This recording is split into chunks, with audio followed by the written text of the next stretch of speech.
El presidente de México se ha reunido con el presidente de China, luego de acuerdos entre Estados Unidos y China que implican acciones fuertes contra la cuestión del fentanilo. ¿Qué consecuencias crees que puede haber de esa reunión China-Estados Unidos y ahora México-China?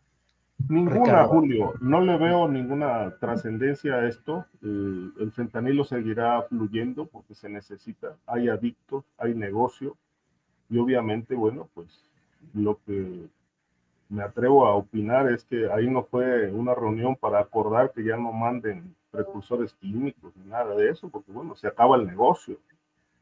Es decir, no hay que dejar de ver que la droga, y sobre todo para quienes la distribuyen, es un negocio global que implica muchísimos millones de euros o de dólares que fortalecen o apuntalan economías endebles como las de México. Y obviamente hoy Estados Unidos tiene urgencia económica, tiene urgencia de guerra y tiene urgencia de que la droga siga fluyendo. El acuerdo que nos dicen es, oye, ya no me mandes más fentanilo. No, yo creo que en el fondo el tema es, hay que continuar con esto porque las economías se nos están debilitando de tal manera que, bueno, pues si hay consumidores, se necesita droga y obviamente se necesita lavar dinero para fortalecer las economías. Se sigue lavando mucho dinero en el mundo, en Europa, en Asia, en Estados Unidos, en México, porque es parte del negocio y todo eso lo toleran los presidentes y lo saben. Yo no creo en estas reuniones ni cumbres porque, como hemos dicho, aquí no se llega a ningún acuerdo. Es una pantalla. Solamente un descerebrado no se da cuenta de que, bueno, más allá de estas reuniones, pues la droga sigue fluyendo y va a seguir fluyendo porque se trata de un negocio global que a todos los países les importa. Uh-huh. Entonces, la situación no va a cambiar, la de México tampoco. Hace rato decía lo de Claudia Sheinbaum, sí va a ganar. Yo no veo oposición porque la oposición está comprada. Es decir, otra vez vuelvo a decir, solamente un descerebrado o alguien que tenga la boca retacada de dólares no ve una realidad que se llama negociación en política. Todo está amarrado para que Claudia Sheinbaum sea la presidenta de México. Samuel García está amarrado para hacer la comparsa y Xóchitl Gálvez también va a ser la comparsa. Todo el mundo va a actuar. Yo no entiendo por qué se siguen haciendo elecciones y finalmente las elecciones no de ahora, sino de años atrás, se resuelven en el escritorio. López Obrador y ningún presidente ha dado pasos sin amarres y sin negociación. Y López Obrador lo hizo, por eso le salió todo bien, no porque sea mago ni sea un genio, sino porque todo se llama dinero y negociación. Esa es la política en México. Y por supuesto que la droga va a seguir fluyendo, los grupos criminales ahí seguirán, quien se rebele se va a la cárcel o a Estados Unidos, pero quien no se rebele seguirá impune como el Mayo Zambada, entre otros. De tal suerte que, bueno, yo no veo ningún cambio en el tema del fentanilo. Va a seguir corriendo por puertos, aeropuertos, aduanas, y bueno, pues va a seguir, es la continuidad. Esa es la 4T en México y eso será en Argentina, en Estados Unidos y en todo el mundo. Es decir, todos de acuerdo, porque ante todo hay que cuidar el negocio. Bien, Ricardo Ravelo. Víctor Ronquillo, ¿qué opinas sobre este tema que estamos hablando de la reunión del presidente de México con el presidente de China, el antecedente de la reunión entre los presidentes de China y de Estados Unidos, el tema del fentanilo? Y bueno, Ricardo, que nos dice que el negocio es el negocio y va a seguir más allá de cumbres, reuniones y encuentros. Víctor Ronquillo. Bueno, en principio estoy de acuerdo en términos de que el negocio es lo que de alguna manera genera las condiciones, ¿no? Y ha generado a lo largo de estas décadas al prohibicionismo, sin duda. Pero me parece que tenemos que reflexionar más y dejar posiciones nihilistas, ¿no? Que en el fondo de todo son posiciones en extremo conservadoras y niegan la posibilidad de transformación, en una palabra, la posibilidad de construir civilización en este mundo, ¿no? Creo que esas posiciones dejan mucho que desear y dejan de lado lo que es un proceso histórico, incluso en términos de lo que son las drogas.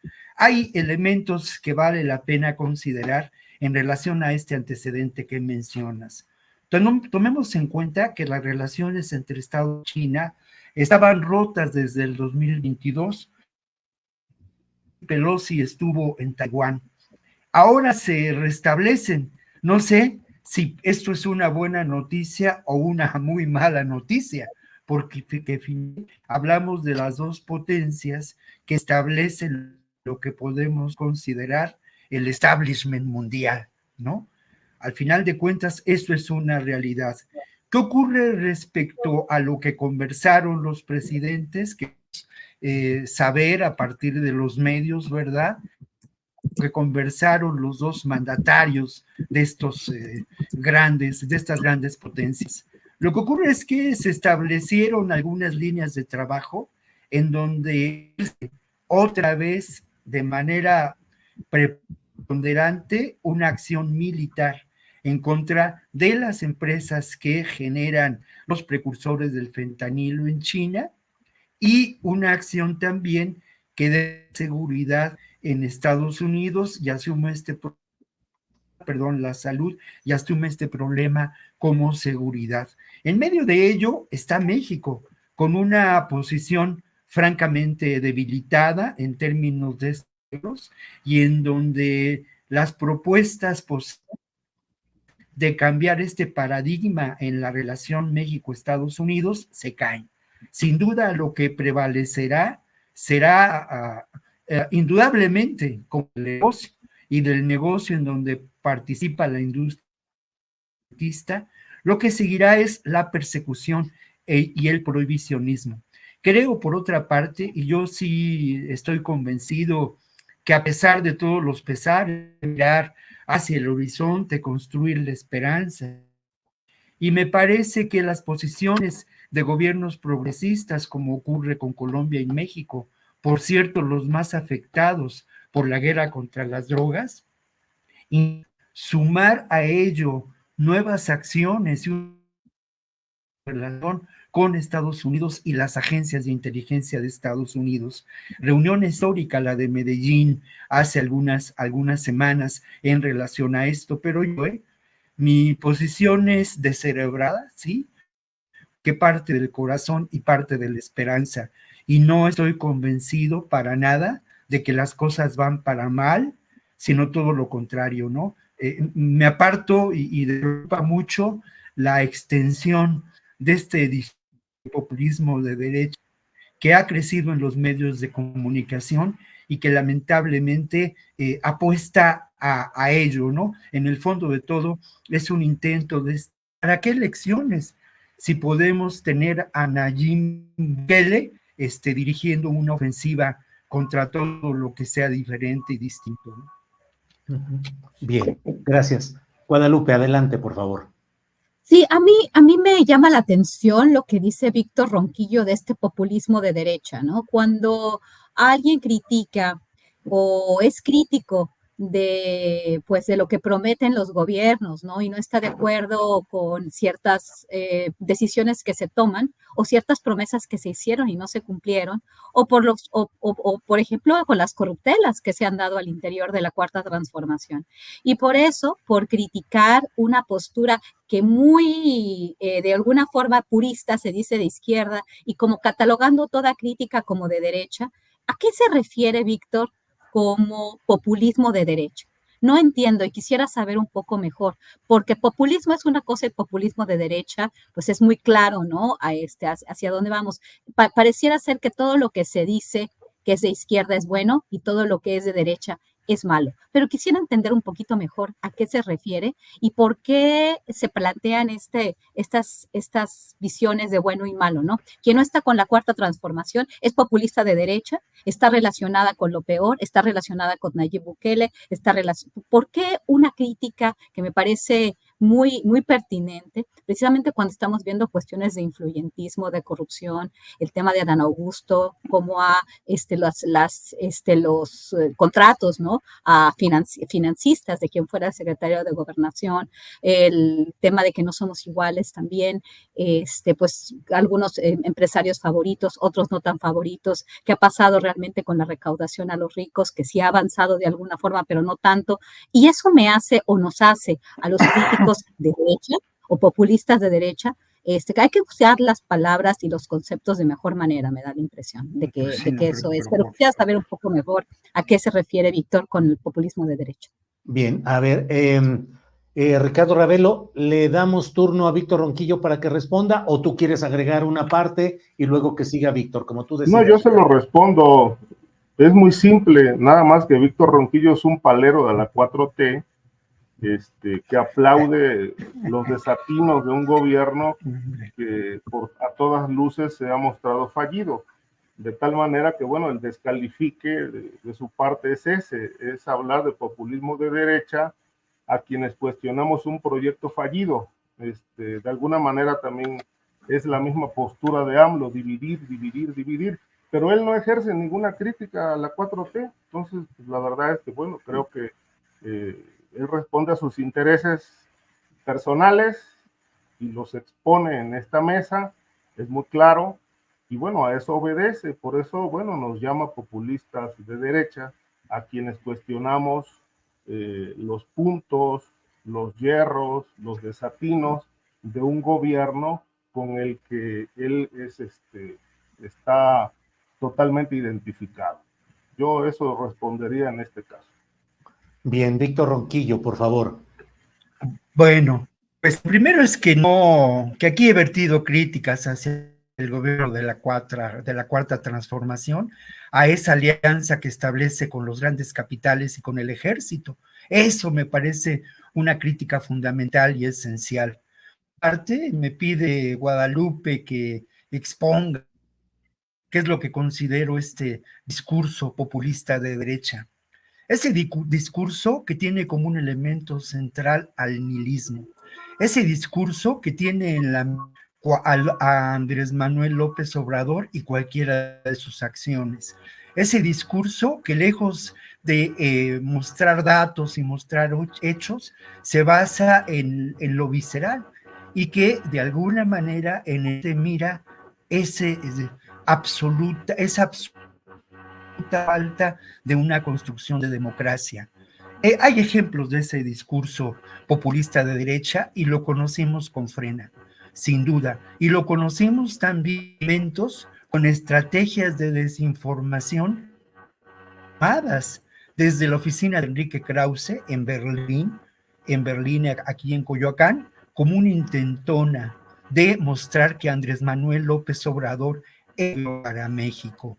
Perdón, si resulto ser palero de la derecha, es al final de cuentas porque desde mi perspectiva política que he definido como anarcopón, hay que tender puentes con lo que se considera un progresista.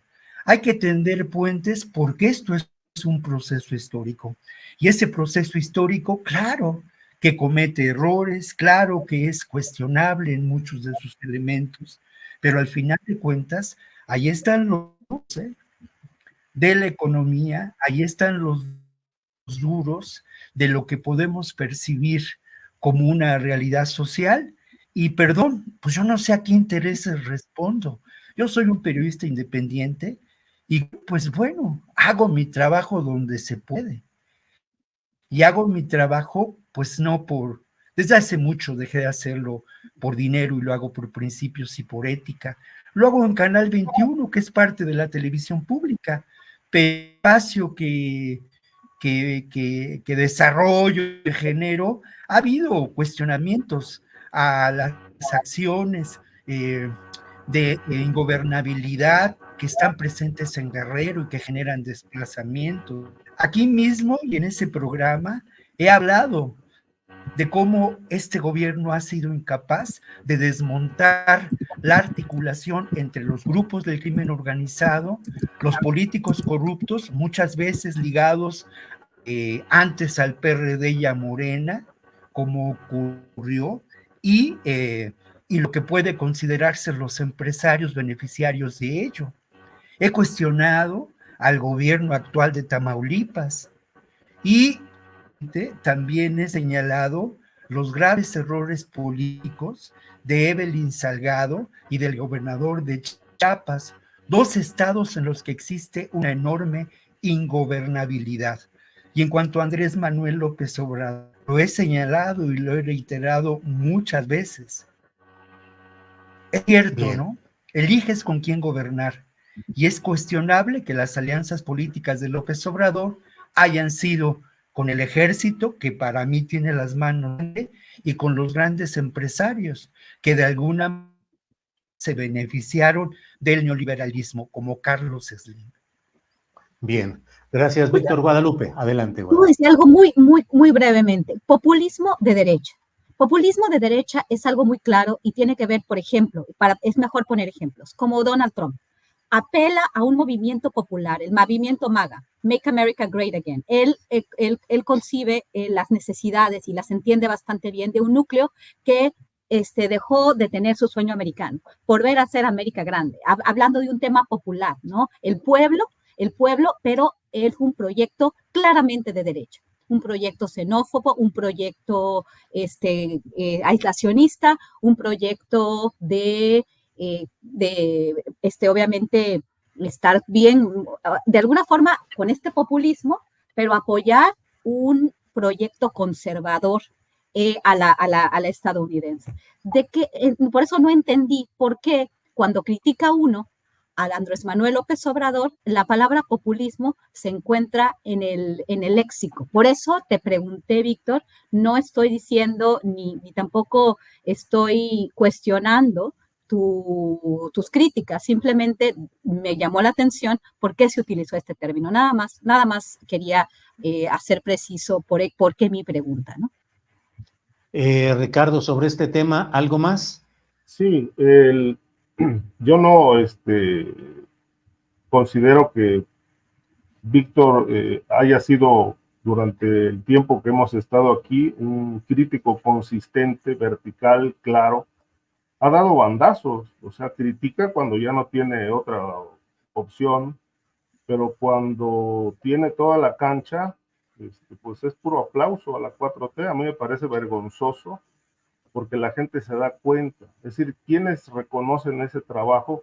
Nada más los que están con la 4T. Es decir, el público que más o menos piensa, realmente ha tenido reacciones porque pues, se da cuenta de que una cosa es el punto de vista de Víctor Ronquillo y otra cosa es la realidad. Es decir, su posición es una y la del país es otra. Y entonces, pues yo no sé si esto obedece a una verdadera convicción o a otras razones. Pero lo cierto es que, bueno, su crítica, por lo menos desde mi punto de vista, no ha sido consistente, vertical, no tiene una sola posición, nada más va de acuerdo cómo se mueve el viento, cómo se manejan las corrientes. Y eso me parece a mí que no es una postura de un periodista. Un periodista serio empieza respetándose a sí mismo. Víctor. A ver, esto sí es muy violento, ¿eh? Perdón, pero pues de mi trabajo habla todo lo que he publicado y todo lo que he realizado. Y por otra parte, perdón, pero hay que entender que el ejercicio del periodismo crítico es flexible y dar bandazos a mí me parece acertado. Y lejos de ello, si tú dices que ha habido inconsistencia, yo me siento satisfecho por esa inconsistencia. Precisamente mi pensamiento no es un pensamiento abierto, es un pensamiento reflexivo e insisto, yo creo que hay que tender puentes. Por otra parte, yo no creo que el público a veces piensa. Yo creo que el público piensa. Y yo asumo con respeto, pues, las posiciones que no comparto. Y por otro lado, pues bueno, también asumo con respeto las posiciones del público que comparten mi punto de vista. Pero no se trata de un concurso de popularidad, se trata de aprovechar este espacio para un ejercicio de periodismo riguroso, crítico, informado, y no para construir pues discursos de odio que desde mi punto de vista, lo único que es irritación social, lo que es muy grave y lo que es muy peligroso en este país, donde la derecha ha ido construyendo esa irritación social que puede devenir en violencia. Por fortuna, han tenido un cauce distinto, porque hay 30 millones de votos que respaldan a este proyecto político. Y yo me sumo a esos 30 millones de votos, sí, pero con asegúnes propios de mi quehacer periodístico. Revisen si he sido inconsistente, padrísimo, feliz de la vida, porque el pensamiento crítico es flexible y no monolítico. Bien, bueno, pues creo que por ahí podemos ir ya cerrando este episodio en el cual, con palabras y con señalamientos, cada cual correspondiente a su punto de vista, pues se han planteado aquí este tema con respeto, con un diálogo que puede ser intenso, pero siempre, bueno, con el planteamiento de lo que pensamos y lo que sostenemos. Estamos ya en la parte final, nos toca un postrecito. Guadalupe Correa, postrecito de unos 2 minutos cada cual, por favor. Claro que sí. Teníamos otro tema para ver si puedo hablar un poquito sobre eso. Déjame revisar. Sí, el caso de Ociel Baena, la familia niega visión de la Fiscalía.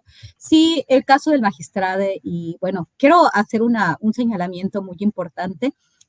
Aquí es un tema muy, muy complicado. Creo que, y quiero decirlo desde el principio, creo que nada justifica un homicidio de ningún tipo, y creo que esto es deleznable, es de lo peor que ha pasado, ¿no? Ahora bien, también se está politizando de formas que no lo esperaba, inclusive el Departamento de Estado hace un posicionamiento y de alguna forma quiere poner un manotazo en la mesa y presionar al gobierno de México para que haga las cosas de la forma en la cual se ha utilizado la ideología de género en ese país, ¿no? El tema de los crímenes de odio que también mencionó Víctor Ronquillo, también esta palabra ha sido utilizada en varios espacios, ¿no? Como una cuestión política. No estoy diciendo en este caso, ¿no? Pero sí este tema, ¿no? Ya se utiliza para cancelar, para decir que quien está diciendo algo y lo malinterpretas, pues ya estamos hablando de un discurso de odio. Pero sí es interesante como en este caso, en el caso de Ociel Baena, el Departamento de Estado ya está tratando de llevar y nos está tratando de presionar de cierta forma. Creo que eso sí es intervencionismo y creo que los problemas en los Estados Unidos son demasiado importantes como para estar dando manotazos en la mesa. Por otro lado, pues Joe Biden pues está muy debilitado como presidente. En APEC, el gobernador de California va a ser pues un papel estelar y muchos están hablando de que probablemente vaya a ser el candidato del Partido Demócrata, pero todavía las cosas están muy de verse, ¿no? Xi Jinping, China, con un papel pues preponderante en la escena mundial, pues va a tener pues el papel protagónico en la reunión que va a reunir a mandatarios de Asia Pacífica, de Asia Pacífico, ¿no? Es un tema importante a nivel, pues nada más tienen razón Víctor y Ricardo,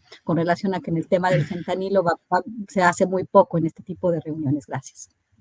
Bien, Ricardo Ravelo, por favor, postrecito, unos 2 minutos, por favor, Ricardo. Yo nada más cerraría con una frase, es decir, sobre todo retomando el tema del periodismo. Es decir, el periodismo mercantilista sí tiene claroscuros, distintos colores. El periodismo realmente comprometido con la realidad, con la verdad, con la gente, tiene una sola posición, ¿no? Y esa posición se debe mantener hasta donde tope. El periodista está obligado a defender la verdad con base en los hechos, ejercer la crítica más allá de si ésta sirve para hundir o salvar a la patria. El veleteo no es lo mío.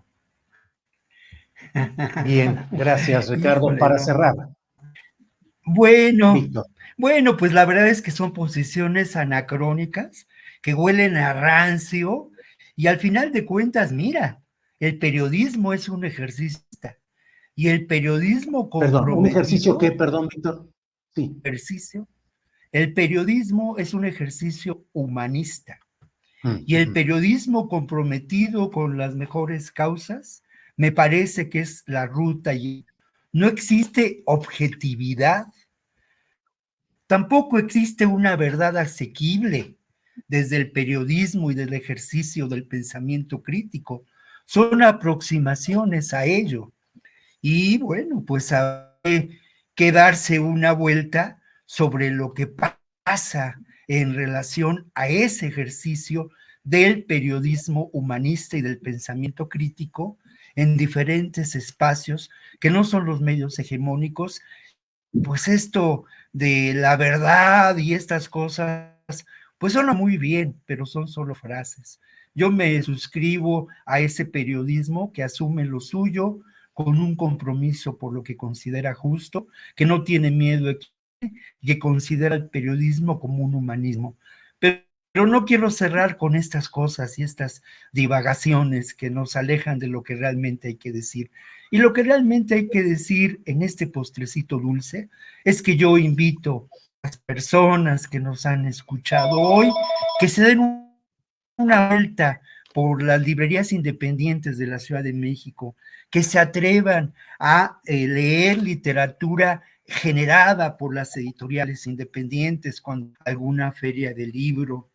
Y por otra parte, yo quiero recomendar sobre todo a la librería Antonia, ahí en la Condesa, que es una librería, pues digamos, de viejo, pero es una librería que tiene un lema que a mí me encanta.